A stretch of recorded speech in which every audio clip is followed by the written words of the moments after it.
So another thing I wanted to mention is about how this game has been started. So, I mean, they pick someone like a predator does that is not the strongest, at a very weak point in my life, not an incredibly strong person in a lot of ways, a lot of things that I'm trying to deal with, and abuse in my past, multiple different types of abuses. Um, it's just like a shark picking the weakest seal, the sick, the young, the infirm. They don't go after the biggest badass seal in the block, you know? So that's the first thing that predators do, and organized crime guys are no different than any other criminal, like a rapist, and probably a lot of them are rapists. Um, but the game that they did with me and trying to say that I'm crazy, and then they had to, because when I stopped after 2 days of yelling and screaming about things, because I was having a mental moment, they had to poison me. They had to terrorize me, to instigate me to go to that place again.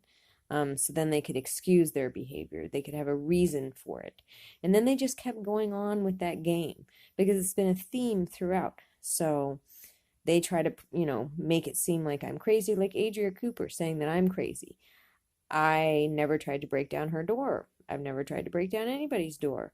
I've never filed a false police report against somebody. I've never called the police and said that someone was trying to harm themselves, and when that was not happening, nor have I ever done that. Yet at the end of the day, I was considered the one that was not well.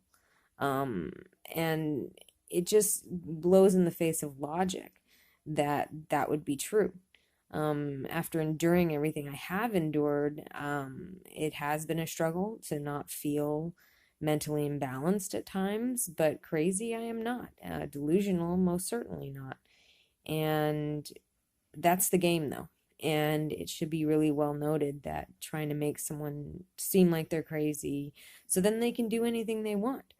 And everything you say is discounted. Everything that happens is discounted. Proof, people in your home that you have on video, someone trying to break down your door, all these things that you have absolute proof over suddenly become discounted because they've labeled you as nuts. And the story is nuts. No one can even fathom why anyone would want to do this to someone who's never done anything to them. That's the big crux of this, is that I've never really done anything to them. So it's really hard for people to understand why it is happening. And they've used that to full advantage. So that's an important thing for people to note, not just in any victims of organized crime, but particularly in Hawaii.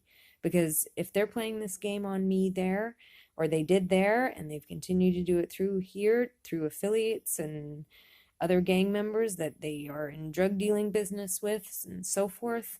Um, this is not, I'm not the first one. I'm not special. I'm not different. I'm not unusual. So this will be repeated if it isn't being repeated right now. And other organized crime, like every person that gets involved, that they are just learning ways to harass, terrorize someone that they may consider an enemy or someone that they choose to target. And that's a really important